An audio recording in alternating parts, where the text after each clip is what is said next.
ਚੋਣ ਕਮਿਸ਼ਨ ਦੀ ਵੱਡੀ ਕਾਰਵਾਈ 474 ਰਾਜਨੀਤਿਕ ਪਾਰਟੀਆਂ ਦੀ ਰਜਿਸਟ੍ਰੇਸ਼ਨ ਕਰ ਦਿੱਤੀ। ਰਾਤ ਦੱਸਦੀ ਹੈ ਕਿ ਚੋਣ ਕਮਿਸ਼ਨ ਨੇ ਗੈਰ ਮਾਨਤਾ ਪ੍ਰਾਪਤ ਰਜਿਸਟਰਡ ਪਾਰਟੀਆਂ ਵਿਰੁੱਧ ਵੱਡੀ ਕਾਰਵਾਈ ਕੀਤੀ। ਚੋਣ ਕਮਿਸ਼ਨ ਨੇ ਅਜਿਹੀਆਂ 474 ਰਾਜਨੀਤਿਕ ਪਾਰਟੀਆਂ ਦੀ ਰਜਿਸਟ੍ਰੇਸ਼ਨ ਰੱਦ ਕਰ ਦਿੱਤੀ ਹੈ। ਇਸ ਤੋਂ ਇਲਾਵਾ ਪਹਿਲੇ ਅਗਸਤ ਵਿੱਚ ਵੀ ਚੋਣ ਕਮਿਸ਼ਨ ਨੇ ਵੱਡੀ ਕਾਰਵਾਈ ਕੀਤੀ ਸੀ ਤੇ 334 ਪਾਰਟੀਆਂ ਦੀ ਰਜਿਸਟ੍ਰੇਸ਼ਨ ਰੱਦ ਕਰ ਦਿੱਤੀ ਗਈ ਸੀ। ਲੋਕ ਪ੍ਰਤੀਨਿਧਤਾ ਐਕਟ 1951 ਦੇ ਅਨੁਸਾਰ ਕਿਸੇ ਵੀ ਰਜਿਸਟਰਡ ਪਾਰਟੀ ਨੂੰ ਚੋਣ ਪ੍ਰਕਿਰਿਆ ਵਿੱਚ ਹਿੱਸਾ ਲੈਣਾ ਪੈਂਦਾ ਹੈ। ਜੇਕਰ ਇਹ ਲਗਾਤਾਰ 6 ਸਾਲ ਚੋਣਾਂ ਤੋਂ ਦੂਰ ਰਹਿੰਦੀ ਹੈ ਤਾਂ ਉਸ ਦੀ ਰਜਿਸਟ੍ਰੇਸ਼ਨ ਰੱਦ ਹੋ ਜਾਂਦੀ ਹੈ। ਇਸ ਨਿਯਮ ਦੇ ਤਹਿਤ ਚੋਣ ਕਮਿਸ਼ਨ ਨੇ ਇਹ ਕਾਰਵਾਈ ਕੀਤੀ ਹੈ। ਇਸ ਤਰ੍ਹਾਂ ਅਗਸਤ ਤੋਂ ਹੁਣ ਤੱਕ 808 ਪਾਰਟੀਆਂ ਦੀ ਰਜਿਸਟ੍ਰੇਸ਼ਨ ਰੱਦ ਕੀਤੀ ਜਾ ਚੁੱਕੀ ਹੈ। ਇੱਕ ਰਜਿਸਟਰਡ ਰਾਜਨੀਤਿਕ ਪਾਰਟੀ ਨੂੰ ਟੈਕਸ ਸਮੇਤ ਕਈ ਰਿਆਇਤਾਂ ਮਿਲਦੀਆਂ ਹਨ, ਪਰ ਉਹਨਾਂ ਪਾਰਟੀਆਂ ਵਿਰੁੱਧ ਕਾਰਵਾਈ ਕੀਤੀ ਗਈ ਜੋ ਪਿਛਲੇ 6 ਸਾਲਾਂ ਤੋਂ ਚੋਣਾਂ ਨਾ ਲੜਨ ਦੇ ਬਾਵਜੂਦ ਵੀ ਅਜਿਹੀ ਰਿਆਇਤਾਂ ਦਾ ਫਾਇਦਾ ਉਠਾਉਂਦੀਆਂ ਰਹੀਆਂ। ਰਾਜਨੀਤਿਕ ਪਾਰਟੀਆਂ ਦੀ ਰਜਿਸਟ੍ਰੇਸ਼ਨ ਸੰਬੰਧੀ ਦਿਸ਼ਾ ਨਿਰਦੇਸ਼ਾਂ ਅਨੁਸਾਰ ਜੇ ਕੋਈ ਪਾਰਟੀ 6 ਸਾਲ ਤੋਂ ਚੋਣਾਂ ਨਹੀਂ ਲੜਦੀ ਹੈ ਤਾਂ ਉਸ ਦੀ ਰਜਿਸਟ੍ਰੇਸ਼ਨ ਰੱਦ ਕੀਤੀ ਜਾ ਸਕਦੀ ਹੈ। 2019 ਤੋਂ ਚੋਣ ਕਮਿਸ਼ਨ ਅਜਿਹੀਆਂ ਪਾਰਟੀਆਂ ਵਿਰੁੱਧ ਕਾਰਵਾਈ ਕਰ ਰਹੀ ਹੈ ਜੋ ਚੋਣਾਂ ਨਹੀਂ ਲੜ ਰਹੀਆਂ ਹਨ। ਇਸ ਤਹਿਤ ਪਹਿਲੇ ਦੌਰ ਦੀ ਕਾਰਵਾਈ ਜੋ ਹੈ 9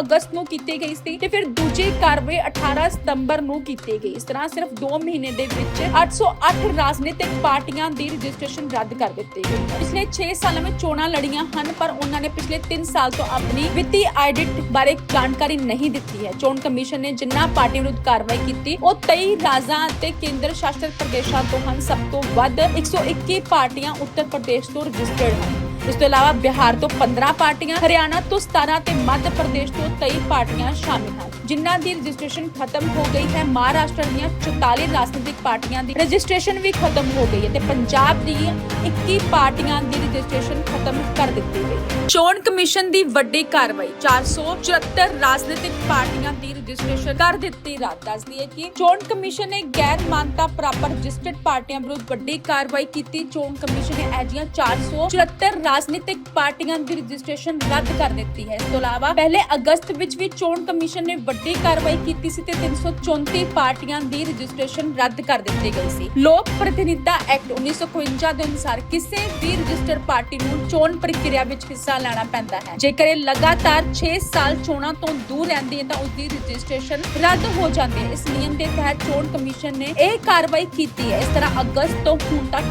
808 ਪਾਰਟੀਆਂ ਦੀ ਰਜਿਸਟ੍ਰੇਸ਼ਨ ਰੱਦ ਕੀਤੀ ਜਾ ਚੁੱਕੀ ਹੈ। ਇੱਕ ਰਜਿਸਟਰਡ ਰਾਜਨੀਤਿਕ ਪਾਰਟੀ ਨੂੰ ਟੈਕਸ ਸਮੇਤ ਕਈ ਰਿਆਇਤਾਂ ਮਿਲਦੀਆਂ ਹਨ, ਪਰ ਉਹਨਾਂ ਪਾਰਟੀਆਂ ਵਿਰੁੱਧ ਕਾਰਵਾਈ ਕੀਤੀ ਗਈ ਜੋ ਪਿਛਲੇ 6 ਸਾਲਾਂ ਤੋਂ ਚੋਣਾਂ ਨਾ ਲੜਨ ਦੇ ਬਾਵਜੂਦ ਵੀ ਅਜਿਹੀ ਰਿਆਇਤਾਂ ਦਾ ਫਾਇਦਾ ਉਠਾਉਂਦੀਆਂ ਰਹੀਆਂ। ਰਾਜਨੀਤਿਕ ਪਾਰਟੀਆਂ ਦੀ ਰਜਿਸਟ੍ਰੇਸ਼ਨ ਸੰਬੰਧੀ ਦਿਸ਼ਾ ਨਿਰਦੇਸ਼ਾਂ ਅਨੁਸਾਰ ਜੇ ਕੋਈ ਪਾਰਟੀ 6 ਸਾਲ ਤੋਂ ਚੋਣਾਂ ਨਹੀਂ ਲੜਦੀ ਹੈ ਤਾਂ ਉਸ ਦੀ ਰਜਿਸਟ੍ਰੇਸ਼ਨ ਰੱਦ ਕੀਤੀ ਜਾ ਸਕਦੀ ਹੈ। 2019 ਤੋਂ ਚੋਣ ਕਮਿਸ਼ਨ ਅਜਿਹੀਆਂ ਪਾਰਟੀਆਂ ਵਿਰੁੱਧ ਕਾਰਵਾਈ ਕਰ ਰਹੀ ਹੈ ਜੋ ਚੋਣਾਂ ਨਹੀਂ ਲੜ ਰਹੀਆਂ ਹਨ। ਇਸ ਤਹਿਤ ਪਹਿਲੇ ਦੌਰ ਦੀ ਕਾਰਵਾਈ ਜੋ ਹੈ 9 ਅਗਸਤ ਨੂੰ ਕੀਤੀ ਗਈ ਸੀ ਤੇ ਫਿਰ ਦੂਜੀ ਕਾਰਵਾਈ 18 ਸਤੰਬਰ ਨੂੰ ਕੀਤੀ ਗਈ। ਇਸ ਤਰ੍ਹਾਂ ਸਿਰਫ 2 ਮਹੀਨੇ ਦੇ ਵਿੱਚ 808 ਰਾਜਨੀਤਿਕ ਪਾਰਟੀਆਂ ਦੀ ਰਜਿਸਟ੍ਰੇਸ਼ਨ ਰੱਦ ਕਰ ਦਿੱਤੀ ਗਈ। ਪਿਛਲੇ 6 ਸਾਲਾਂ ਵਿੱਚ ਚੋਣਾਂ ਲੜੀਆਂ ਹਨ, ਪਰ ਉਹਨਾਂ ਨੇ ਪਿਛਲੇ 3 ਸਾਲ ਤੋਂ ਆਪਣੀ ਵਿੱਤੀ ਆਡਿਟ ਬਾਰੇ ਜਾਣਕਾਰੀ ਨਹੀਂ ਦਿੱਤੀ ਹੈ। ਚੋਣ ਕਮਿਸ਼ਨ ਨੇ ਜਿਨ੍ਹਾਂ ਪਾਰਟੀਆਂ ਵਿਰੁੱਧ ਕਾਰਵਾਈ ਕੀਤੀ ਉਹ 23 ਰਾਜਾਂ ਅਤੇ ਕੇਂਦਰ ਸ਼ਾਸਿਤ ਪ੍ਰਦੇਸ਼ਾਂ ਤੋਂ ਹਨ। ਸਭ ਤੋਂ ਵੱਧ 121 ਪਾਰਟੀਆਂ ਉੱਤਰ ਪ੍ਰਦੇਸ਼ ਤੋਂ ਰਜਿਸਟਰਡ ਹਨ। ਇਸ ਤੋਂ ਇਲਾਵਾ ਬਿਹਾਰ ਤੋਂ 15 ਪਾਰਟੀਆਂ, ਹਰਿਆਣਾ ਤੋਂ 17 ਤੇ ਮੱਧ ਪ੍ਰਦੇਸ਼ ਤੋਂ 23 ਪਾਰਟੀਆਂ ਸ਼ਾਮਿਲ ਹਨ ਜਿਨ੍ਹਾਂ ਦੀ ਰਜਿਸਟ੍ਰੇਸ਼ਨ ਖਤਮ ਹੋ ਗਈ ਹੈ। ਮਹਾਰਾਸ਼ਟਰ ਦੀਆਂ 44 ਰਾਜਨੀਤਿਕ ਪਾਰਟੀਆਂ ਦੀ ਰਜਿਸਟ੍ਰੇਸ਼ਨ ਵੀ ਖਤਮ ਹੋ ਗਈ ਹੈ ਤੇ ਪੰਜਾਬ ਦੀ